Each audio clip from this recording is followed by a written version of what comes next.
الحمد لله كفى وسلام على عباده الذين اصطفى أما بعد فأعوذ بالله السميع العليم من الشيطان الرجيم بسم الله الرحمن الرحيم لقد أحصاهم وعدهم عدا وكلهم آتيه يوم القيامة فردا. وقال جل وعلا في موضع آخر وَلَقَدْ مَكَّنَّاكُمْ فِي الْأَرْضِ وَجَعَلْنَا لَكُمْ فِيهَا مَعَايِشَ قَلِيلًا مَا تَشْكُرُونَ. سبحانك لا علم لنا إلا ما علمتنا إنك أنت العليم الحكيم. قال رب اشرح لي صدري ويسر لي أمري واحلل عقدة من لساني يفقهوا قولي رب زدني علما وارزقنی فہما. کرو مہربانی تم اہل زمین پر، خدا مہرباں ہوگا عرش بری پر. تم ہو آپس میں غضبناک و آپس میں رحیم، تم خطا کار و خطابی و خطا پوش و کریم. چاہتے سب ہیں کہ ہوں اوج ثریا پہ مقیم، پہلے ویسا کوئی پیدا تو کرے قلب سلیم. معزز علماء کرام، امیر محترم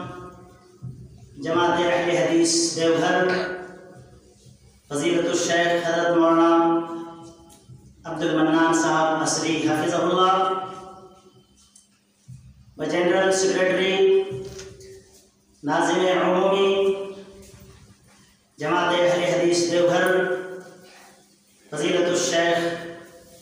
حافظ قطب الرحمن صاحب فیضی حفظہ اللہ و دیگر اراکین جماعت اہل حدیث دیوگھر، معزز سامعین کرام، میں آپ کے سامنے چند منٹ جس موضوع کے تحت بات کرنا چاہتا ہوں وہ ہے دوسروں کی مدد و معاونت کیجیے. اللہ رب العزت نے ہم لوگوں کو مسلمان بنایا ہے اور زندگی گزارنے کے طریقے بھی بتائے ہیں، اصول اور ضابطہ بھی دیا ہے. اور زندگی گزارنے کے لیے اللہ رب العالمین نے قرآن کریم کو نازل فرمایا اور آئیڈیل اور نمونہ بنا کر کے آخری نبی جناب محمد رسول اللہ صلی اللہ علیہ وسلم کو اس دنیا میں اوترن فرمایا، مبعوث فرمایا. سامعین کرام، تو ہمیں یہ ثابت کرنا ہے کہ ہمیں دوسروں کی کس طرح مدد کرنی ہے، دوسروں کی معاونت کس قدر کرنی ہے. اور اس تعلق سے اسلام ہمیں کیا سکھاتا ہے، اسلام ہمیں کیا سبق دیتا ہے. کیا صرف مسجد میں آ کر کے نماز پڑھ لینا یہی کافی ہے؟ روزے رکھ لینا یہی کافی ہے؟ حج کر لینا یہی کافی ہے؟ یا پھر ہمارے اور آپ کے ذمہ کوئی دیگر امور بھی ہیں، ہماری ذمہ داری بھی بنتی ہے؟ اور اسلام یہ تعلیم بھی دیتا ہے کہ محتاجوں کا خیال کیا جائے. اسلام یہ تعلیم دیتا ہے کہ مجبوروں کی دیکھ ریکھ کی جائے، مجبوروں کا خیال کیا جائے، بیواؤں کا خیال کیا جائے، دوسروں کو کھانا کھلایا جائے. اور اسی کھانا کھلانے کی وجہ سے لوگ جنت میں بھی گئے ہیں. بخاری کتاب الایمان کی روایت ہے، صحابہ نے پوچھا اے اللہ کے رسول صلی اللہ علیہ وسلم ای الاسلام افضل، کون سا اسلام افضل ہے؟ آپ نے فرمایا من سلم المسلمون من لسانہ ویدہ، وہ اسلام افضل ہے کوئی مسلمان کسی کی زبان سے محفوظ حد تک نہ ہو، کسی مسلمان کو کسی مسلمان سے تکلیف نہ پہنچنے پائے، یہی تو مسلمان ہیں۔ آج ہم دوسروں کے پیچھے پڑے رہتے ہیں، دوسروں کے اوپر انگلی اٹھاتے ہیں کہ جناب علی وہ برا ہے، لیکن ذرا اس لوجک کو بھی سمجھ لیجئے، اگر ہم دوسروں کو برا کہتے ہیں تو ایک انگلی اس کی جانب ہے، 3 انگلی اپنی جانب ہے، یہ لوجک ہے میرے بھائی، اس سے 3 گنا آپ برے ہیں۔ تو سب سے پہلے دوسروں کو برا کہنے سے پہلے اپنے آپ کو دیکھنا چاہیے، ہم کتنے اچھے ہیں، ہمارا گھرانہ کتنا اچھا ہے، ہمارے بال بچے کتنے اچھے ہیں۔ بہرحال یہ افضل اسلام ہے، اگر ہم دوسروں کو تکلیف نہیں پہنچاتے ہیں، یہی تو افضل اسلام ہے۔ اگر ہم کسی کی بے عزتی نہیں کرتے ہیں، یہی تو افضل اسلام ہے۔ اور پھر نبی پاک صلی اللہ علیہ وسلم نے فرمایا، میرے بھائی وہ مومن ہو ہی نہیں سکتا ہے جو اپنے لیے پسند کرتا ہو اور دوسروں کے لیے پسند نہیں کرتا ہو، وہ اس وقت تک مومن نہیں ہو سکتا ہے جب تک کہ جو اپنے لیے پسند کرتا ہو وہ دوسروں کے لیے پسند نہیں کرتا ہو۔ میرے بھائی اس زمین پر دوسروں کی مدد کرنا یہ ہمارے لیے بہت ہی کار خیر کا کام ہے، یہ ثواب کا کام ہے۔ نبی محترم علیہ الصلوۃ والسلام نے فرمایا، من نفس عن مسلم قربۃ من قرب الدنیا نفس اللہ عنہ قربۃ من قرب یوم القیامہ۔ آپ نے فرمایا جو مسلمان کسی دوسروں کی پریشانی کو دور فرماتا ہے، کسی کی حاجت روائی کرتا ہے، دوسروں کی مصیبت کو دور کرتا ہے اپنی بساط کے مطابق، تو اللہ تبارک و تعالیٰ قیامت کے دن قیامت کی پریشانیوں سے اسے بچائے گا۔ ومن ستر مسلما سترہ اللہ فی الدنیا والآخرہ۔ آج ہم دوسروں کی کیچڑ اچھالتے ہیں، دوسروں کا مذاق اڑاتے ہیں، اور کسی کی برائی پر، کسی اللہ تبارک و تعالیٰ نے کسی عیب پر پردہ ڈال دیا ہے تو ہم اس کو اچھالتے ہیں۔ نبی محترم علیہ الصلوۃ والسلام نے فرمایا پردہ پوشی کرنا یہ تو اللہ تبارک و تعالیٰ کی صفات میں سے ہے۔ ومن ستر مسلما سترہ اللہ فی الدنیا والآخرہ۔ اگر ہم پردہ پوشی کرتے ہیں تو اللہ تبارک و تعالیٰ ہمارے عیوب کو بھی ڈھانپے گا، ہمارے عیوب کی بھی پردہ پوشی فرمائے گا۔ ومن یسر علی معسر یسرہ اللہ فی الدنیا والآخرہ۔ اور اگر اس دنیا میں کوئی کسی کے اوپر آسانی برتتا ہے، آسانی کا معاملہ کرتا ہے، یسرہ اللہ فی الدنیا والآخرہ، ایسے شخص کے اوپر اللہ تبارک و تعالیٰ دنیا میں بھی آسانی فرمائے گا اور آخرت میں بھی آسانی فرمائے گا۔ واللہ فی عون العبد ما کان العبد فی عون اخیہ۔ اور اللہ تبارک و تعالیٰ اس وقت تک اپنے بندے کی مدد میں رہتا ہے جب تک کہ بندہ دوسروں کی مدد کرتا رہتا ہے۔ مسلمانوں، آج ہمارے اندر، ہماری سوسائٹی کے اندر، ہمارے سماج کے اندر اسی چیز کی کمی ہے، صرف ہائے دنیا، ہائے دنیا، ہائے دنیا۔ اور نبی محترم علیہ الصلوۃ والسلام نے جو ہے اپنے مرض الموت سے پہلے آپ نے کہا تھا، جو ہے مقام احد میں پہنچے اور جو ہے شہدائے احد پر جنازے کی نماز پڑھی، اسی طریقے سے جس طریقے سے میت کے اوپر جنازے کی نماز پڑھی جاتی ہے۔ آپ نے کہا، اے لوگوں، میں اس بات سے نہیں ڈرتا ہوں کہ میرے بعد لوگ شرک میں مبتلا ہو جائیں گے، شرک کرنا شروع کر دیں گے اور جو ہے شرک میں مبتلا ہو جائیں گے، لیکن میں اس بات سے ڈرتا ہوں ان تنافسوا فیھا، تم دنیا کے تعلق سے ایک دوسرے سے آگے بڑھنے کی کوشش کرو گے اور ایک دوسرے سے تنافس کرنا شروع کر دو گے، میں اس بات سے ڈرتا ہوں۔ آج ہمارے سماج کے اندر ایسا ہی ہے میرے بھائی، صرف اپنا گھر بناؤ، اپنے بیوی بچوں کو دیکھو اور اپنی ہی زندگی سنوارو۔ کیا اسلام صرف یہی تعلیم دیتا ہے؟ نہیں میرے بھائی، اگر آپ کھا کر کے سوتے ہیں اور آپ کے پڑوس میں کوئی بھوکا سوتا ہے تو میرے بھائی قیامت کے دن آپ کا گریبان پکڑا جائے گا اور اللہ رب العالمین پوچھے گا کہ آپ تو کھانا کھا کر کے سویا کرتے تھے، لیکن وہیں آپ کے پڑوس میں ایک غریب تھا جو کہ بھوکا سویا کرتا تھا، وہیں آپ کے پڑوس میں ایک بیوہ عورت تھی جو بھوکی سویا کرتی تھی،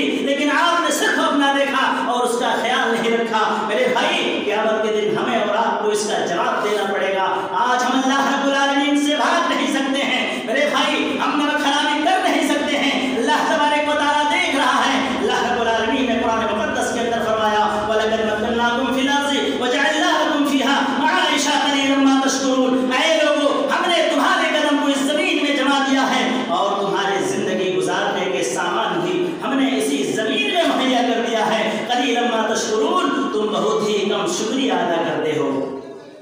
میرے بھائی بہترین سے بہترین بنیے۔ اس کا کیا معنی ہے؟ بہتر زندگی گزاریے اور اس سے اوپر اٹھ کر کے بہترین زندگی گزاریے۔ یہ دو شبد ہیں، بہتر اور بہترین۔ بہتر کا مطلب یہ ہوتا ہے کہ آپ خوش ہیں، آپ کے گھر پریوار سارے کے سارے خوش ہیں، یہ آپ کی بہتر زندگی ہے، یہ آپ کی بہتر زندگی ہے۔ آپ خوش ہیں، آپ کے پریوار خوش ہیں، یہ آپ کی بہتر زندگی ہے، لیکن آپ کی بہترین زندگی نہیں ہے۔ بہترین زندگی اس وقت ہوگی آپ کی جب آپ کی وجہ سے آپ کے محلے کے محتاج لوگ خوش ہوں۔ بہترین زندگی اس وقت آپ کی ہوگی آپ کی وجہ سے غریب لوگ جو ہے خوش ہوں۔ بہترین زندگی اس وقت آپ کی ہوگی جب آپ کی وجہ سے دوسرے لوگ خوش رہیں گے، تب جا کر کے یہ بہترین زندگی ہوگی۔ کبیر نے کہا ایسی ماڑی بولیے من کا آپا کھوئے، ایسی ماڑی بولیے من کا آپا کھوئے، عورت کو سیتل کرے آپو سیتل ہوئے۔ کبیر نے کہا کہ اے کبیر زندگی اس طریقے سے گزار، اے کبیر مجھ سے الفاظ اس طریقے سے نکال کہ آپ کے دل کو بھی سکون پہنچے اور آپ کی وجہ سے دوسروں کو بھی تسلی ملے، دوسروں کو بھی سکون اور اطمینان پہنچے۔ اے کبیر اسی طریقے سے زندگی گزار۔ آج ہم منمانی زندگی گزار رہے ہیں، لیکن آپ کو یہ جاننا چاہیے، ہمیں آپ کو یہ سمجھنا چاہیے، اللہ تبارک و تعالیٰ نے آسمان اور زمین کے مابین جتنی بھی چیزیں ہیں اللہ سے غافل نہیں ہے، اللہ سے اوشن نہیں ہے، اللہ سے چھپا ہوا نہیں ہے۔ اللہ تمام چیزوں کو دیکھ رہا ہے، اللہ تمام چیزوں کو جان رہا ہے۔ جو ہے قرآن کریم سورہ مریم کے اندر اللہ رب العالمین نے فرمایا لقد احصاهم وعدهم عدا، اس آسمان اور زمین کے مابین جتنے بھی چیزیں ہیں ہم نے اسے گن رکھا ہے، ہم نے اسے شمار کر رکھا ہے۔ ہم بلوک جاتے ہیں، ووٹر لسٹ سے ہمارا نام ہی غائب ہو جاتا ہے، پی ایم آواز کن کا آنا ہے، جناب علی وہ غائب ہے، ہم دیکھ نہیں پاتے ہیں۔ اور حد تو یہ ہو گئی ہے جن کی پہنچ اونچی ہے میرے بھائی، یہ دیکھی ہوئی بات ہے، سماج کے اندر ہم یہ معائنہ کرتے ہیں۔ جو لوگ بلوک بہت زیادہ آنا جانا کرتے ہیں، آفیسر لوگوں سے تعلقات ہیں، وہ غریبوں کا نام کٹوا کر کے یا تو اپنے بھائی کا نام انہوں نے چڑھوایا اور غریبوں کا نام کٹوا کر کے اپنے رشتہ داروں کا نام کٹوایا۔ کیا یہ اچھا کام ہے؟ سماج سے یہ برائیاں ہٹنی چاہیے۔ اللہ رب العالمین فرماتا ہے لقد احصاهم وعدهم عدا۔ آج ہم معمولی چیزوں کا خیال نہیں رکھ پاتے ہیں، لیکن اللہ کہتا ہے آسمان میں تارے کتنے ہیں میں اسے بھی جانتا ہوں، زمین میں کنکریاں کتنی ہیں میں اسے بھی جانتا ہوں، ندی میں ریت کتنے ہیں میں اسے بھی جانتا ہوں، درخت میں پتیاں کتنی ہیں میں اسے بھی جانتا ہوں۔ لقد احصاهم وعدهم عدا وكلهم آتيه يوم القيامة فردا۔ اور سب کے سب قیامت کے دن اللہ کے سامنے تنے تنہا کھڑا ہوں گے۔ بخاری کتاب الزکات کی روایت ہے، اللہ کے نبی جناب محمد رسول اللہ صلی اللہ علیہ وسلم کے پاس دو آدمی آئے، ایک نے غریبی کی شکایت کی اور ایک نے راستے کے پرخطر ہونے کی شکایت کی۔ ایک نے کہا اللہ کے رسول صلی اللہ علیہ وسلم ہمارے ہاں غریبی بہت زیادہ ہے، ہم بھوکوں مر رہے ہیں، پریشان ہیں۔ آپ نے جواب دیا میرے صحابہ ڈرنے کی کوئی بات نہیں ہے، گھبرانے کی کوئی ضرورت نہیں ہے۔ ایک زمانہ ایسا آئے گا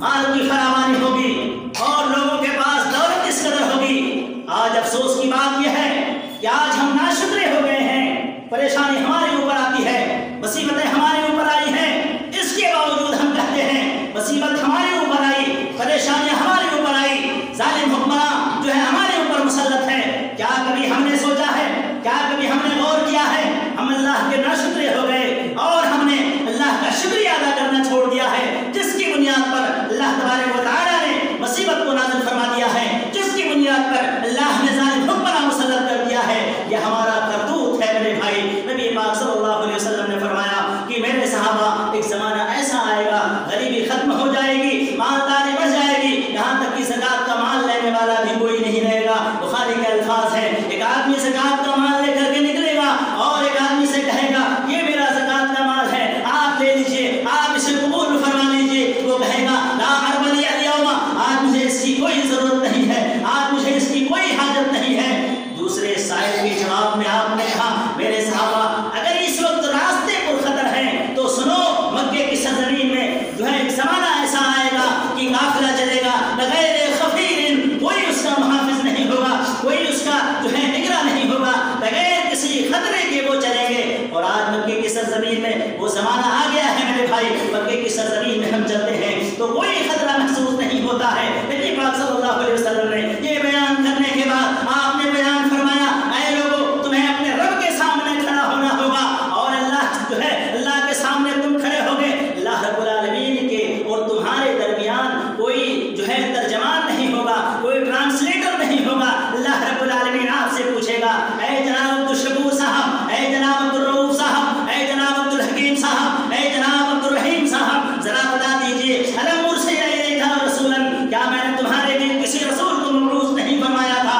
میرے بھائی اس کا جواب دینا پڑے گا ہمیں اور آپ کو منمانی زندگی گزارنے والے اور جو ہے رسول اللہ صلی اللہ علیہ وسلم کی سنتوں کو چھوڑ کر کے زندگی گزارنے والے ان کے لیے یہ جو ہے یہ المیہ ہے کہ رب کے سامنے ہم کیا جواب دیں گے اگر ہم سنتوں پر عمل نہیں کرتے ہیں نبی کے نقش قدم پر نہیں چلتے ہیں تو رب کے سامنے ہمیں جواب دینا پڑے گا تو ہم کیا جواب دیں گے الم ارسل الیک رسولا کیا میں نے تمہارے لیے کسی رسول کو مبعوث نہیں فرمایا تھا وہ کہے گا کہ نعم اے اللہ تو نے مبعوث فرمایا تھا لیکن ہماری عقل ماری گئی تھی ہماری قسمت پھوٹی تھی ہم نے رسول کی ابتدا نہیں کی تھی چنانچہ اللہ رب العالمین دوسرے سے پوچھے گا اور کہے گا کہ الم اؤتیک الیک مالا کیا میں نے تم کو مال نہیں دیا تھا مال سے سرفراز نہیں کیا تھا وہ کہے گا کہ اللہ تو نے مجھے مال دیا تھا لیکن میری قسمت ماری گئی تھی میں نے تیرے راستے میں خرچ نہیں کیا میں نے غریبوں کی مدد نہیں کی میں نے بیواؤں کی مدد نہیں کی جو غریب بچے پڑھ نہیں سکتے تھے ہم نے اس کے لیے کچھ نہیں کیا اے لوگوں یہ سب سوچتے ہو صرف ہمارا بچہ صرف اپنا بیٹا اپنی بیٹی اپنا گھر اپنا مکان یہ نہیں سوچنا ہے اگر آپ نے صرف یہ سوچا تو یہ ذہن نشین کر لیجئے ہماری اور آپ کی زندگی تباہ و برباد ہو جائے گی جب کسی غریب کی آنکھ نکلے گی جب کسی کی جو ہے جب کسی مظلوم کی زبان سے بددعا نکلے گی ہم برباد ہو جائیں گے آپ کے بچے کھاتے ہیں آپ کے بچے پیتے ہیں آپ کے بچے بائک میں چلتے ہیں یہ ٹھنڈی کے موسم میں جب یہ ٹھنڈی ہوئی سردی کا موسم ہے اس ماحول میں اگر آپ اپنے بچوں کو کپڑا دیتے ہیں اور غریب کے بچے ٹھنڈی میں ٹھنڈتے ہیں تو یقین مانیے حادثہ آپ بچ نہیں سکتے ہیں آپ کے معاشرے میں کوئی بیوہ عورت اپنی عزت بیچ کر کے روزی روٹی حاصل کر رہی ہے نمازی صاحب آپ بچ نہیں پائیں گے اللہ آپ کا غریبان پکڑ لے گا اس لیے اے لوگوں قدم بڑھاؤ یتیموں کی مدد کرنی ہے اے لوگوں قدم بڑھاؤ کہ صرف اپنی منمانی زندگی نہیں گزارنی ہے جمعیت کا ساتھ چلنا ہے مقتدر علماء کرام کی رہنمائی میں زندگی گزارنی ہے میرے بھائی میں وہ حدیث بیان فرما رہا تھا اس حدیث کو بیان کرنے کے بعد نبی پاک صلی اللہ علیہ وسلم نے جہنم کا تذکرہ فرمایا اور آپ نے جہنم سے پناہ مانگی اور کہا کہ اے لوگوں جہنم سے بچو اے لوگوں جہنم سے بچو ولو بشق تمرۃ فإن لم يستطع فبکلمۃ طیبہ کہا کہ اے لوگوں کھجور کا ایک ہی ٹکڑا کیوں نہ ہو تم اللہ کے راستے میں خرچ کرو اور خرچ کر کے اپنے آپ کو جہنم سے بچاؤ اور اگر اللہ کے راستے میں خرچ کرنے کا چھمتا نہ ہو تو آپ نے فرمایا فإن لم يستطع فبکلمۃ طیبہ اپنی زبان سے اچھی بولی نکالو میرے بھائی ہمیں اللہ رب العالمین کو فراموش نہیں کرنا ہے یکتائے دو جہاں تو واحد ہے ذات تیری یکتائے دو جہاں تو واحد ہے ذات تیری ہے ایک دلیل روشن یا رب کلام تیرا جتنے ہیں تیرے بندے سب کا تو ہی ہے رازق دنیا پہ ہو رہا ہے یہ فیض عام تیرا مارا کسی کو تو نے زندہ کیا کسی کو مارا کسی کو تو نے زندہ کیا کسی کو تو ہی سمجھ رہا ہے کیا ہے نظام تیرا شاخیں گلوں کی جھک کر تعظیم کر رہی ہیں چڑیاں چہک چہک کر لیتی ہے نام تیرا وآخر دعوانا ان الحمدللہ رب العالمین السلام علیکم ورحمۃ اللہ وبرکاتہ جزاک اللہ خیرا حضرات بڑی قیمتی باتیں ہو رہی ہیں لیکن افسوس کے ساتھ یہ کہنا پڑ رہا ہے کہ ہمارے گاؤں کے ابھی نہیں پہنچے ہیں تو